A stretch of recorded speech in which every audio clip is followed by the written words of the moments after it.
अस्सलाम वालेकुम dear students.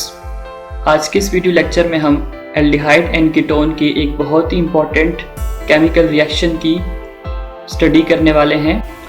अगर आप मेरे चैनल पे न्यू हैं, पहली दफ़ा आए हैं, तो आपसे मेरी रिक्वेस्ट है कि आप मेरे चैनल को सब्सक्राइब, लाइक और अपने फ्रेंड्स के साथ शेयर ज़रूर करें। आज की इस वीडियो लेक्चर में हम बात करने वाले हैं कैनेज़ारोस रिएक्शन एंड इट्स मैकेनिज़्म।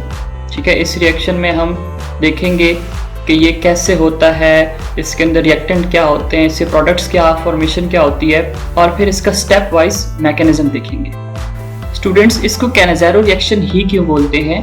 इसकी वजह यह है कि 1853 में जिस केमिस्ट ने इसको इनिशियली डिस्कवर किया था या डिस्क्राइब किया था, उसकी वजह से इसको हम कैनेज़ारो रिएक्शन कहते हैं। स्टूडेंट्स, इस रिएक्शन को समझने के लिए सबसे पहले हम जाएंगे अल्फा कार्बन की तरफ कि अल्फा कार्बन क्या होता है। फॉर एग्जांपल हमारे पास ये है जी benzene ring.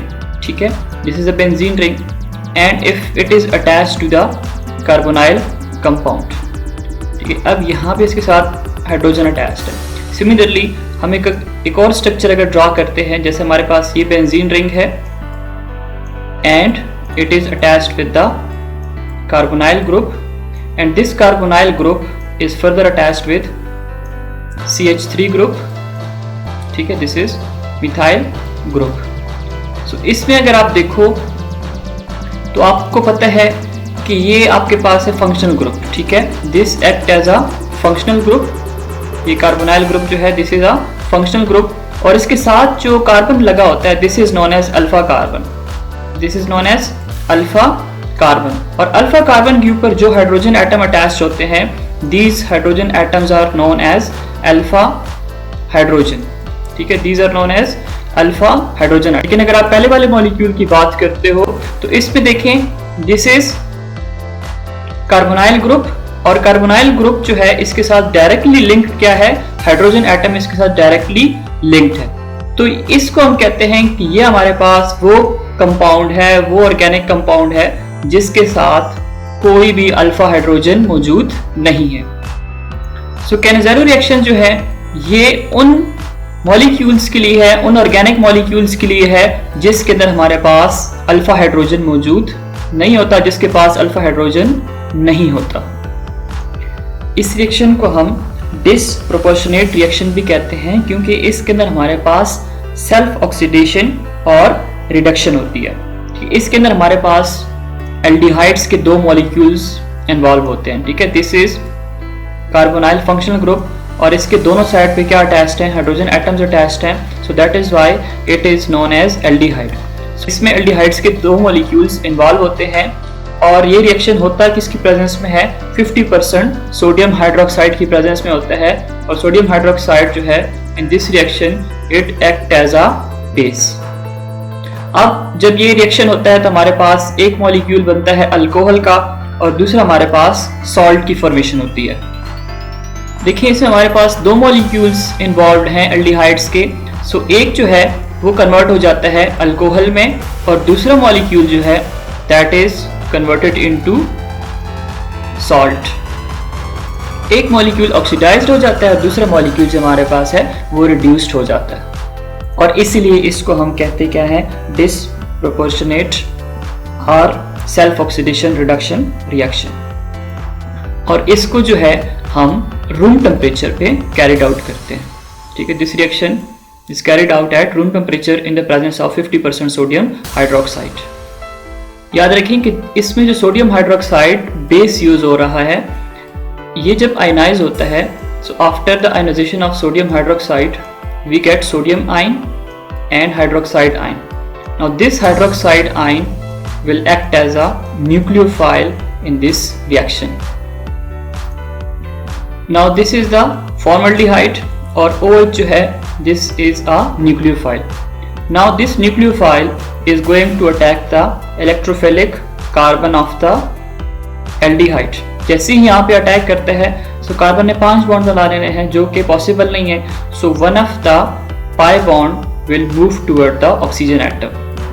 Hydroxide ion carbon पे ही क्यों अटैक करता है, because it is electrophilic in nature, it is having partial positive charge, और ऑक्सीजन के ऊपर है पार्शियल नेगेटिव चार्ज। सो जैसे ही यहाँ पे हाइड्रोक्साइड आयन कार्बन के ऊपर अटैक करता है, so the electronic density present in this pi bond will be shifted toward the oxygen atom and we will get a product like this. Okay, we have a carbon on the one side, it is attached with hydrogen, similarly on the other side it is also attached with hydrogen. यहाँ पे हमारे पास oxygen के ऊपर अब क्या होगा, full negative charge, क्योंकि electronic density जो है वो इसकी तरफ शिफ्ट हो गई है। यहाँ पे अगर आप देखो तो it is attached with the nucleophilic hydroxide ion. ये जो हमारे पास आयन बन गया है, इसको हम नाम दे देते हैं complex ion. This is known as complex ion. अब नेक्स्ट स्टेप में क्या होता है कि ये जो नेगेटिव चार्ज है it move toward carbon atom. ठीक है, यहाँ पे डबल बॉन्ड की फॉर्मेशन होती है। तो जैसे यहाँ पे डबल बॉन्ड की फॉर्मेशन होती है, यहाँ से हाइड्राइड आयन जो है वो लॉस हो जाता है। ठीक है, इसको हम ऐसे लिख सकते हैं कि you will get carbon that is attached with hydrogen, यहाँ पे इसके साथ OH है। ठीक है, ये वाला जो OH है, फिर यहाँ पे कार्बन के बीच में क्या बन जाएगा, double bond. You will get formic acid along with the hydride ion. ठीक है, आपके पास क्या होगा, हाइड्राइड आयन की फॉर्मेशन हो जाएगी। यही हाइड्राइड आयन हमारे पास जो सेकंड मॉलिक्यूल है एल्डिहाइड का, उसके साथ रिएक्ट कर लेगा। ठीक है, this is the second molecule of aldehyde. यहाँ पे इसके ऊपर हमारे पास है पार्शियल नेगेटिव चार्ज और यहाँ पे इस कार्बन के ऊपर हमारे पास चार्ज है पार्शियल पॉजिटिव चार्ज। जो हाइड्राइड आयन फर्स्ट स्टेप में रिलीज हुआ था, it is going to attack on the carbon atom of aldehyde और ये जो इलेक्ट्रॉनिक डेंसिटी है it will be shifted toward the oxygen atom and you will get a methoxide ion, C hydrogen। ठीक है, carbon with hydrogen and oxygen के ऊपर अब charge क्या होगा, negative charge. Now this ion is known as methoxide ion। Now this methoxide ion will further react with the molecule of formic acid. This oxygen have negative charge, it is going to attack on this hydrogen atom और यहाँ से हमारे पास जो electronic density shift हो जाएगी toward oxygen atom और हमारे पास resultantly product obtain हो जाएंगे। एक हमारे पास होगा CH3 और OH। ठीक है, और CH3OH का मतलब है कि दिस इज नाउ अल्कोहल और साथ में हमारे पास फॉर्मेट आयन की फॉर्मेशन हो जाएगी। Now in the final step this formate ion is going to react with a base. ठीक है, that is sodium hydroxide.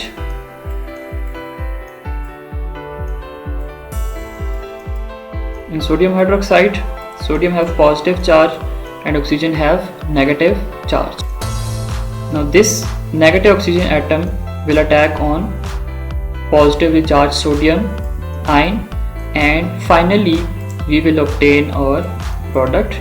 This is the last step of a reaction जहाँ पे हमारे पास क्या बनता है, formation of sodium salt और जो OH है hydroxide ion it will be regenerated. So this was all about the stepwise mechanism of Cannizzaro reaction.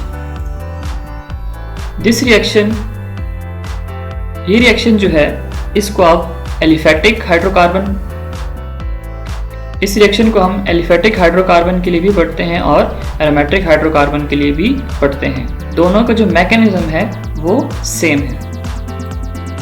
अगर हमारे पास कोई एरोमेटिक एल्डिहाइड है, ठीक है, this is an example of aromatic aldehyde and if it react with aliphatic aldehyde, now this reaction is known as cross Cannizzaro reaction. Okay, this is known as cross Cannizzaro reaction. यहाँ पे भी हमारे पास क्या बनती हैं, ये आपके पास OH group लग जाएगा यहाँ पे OH, ठीक है, long with formation of salt.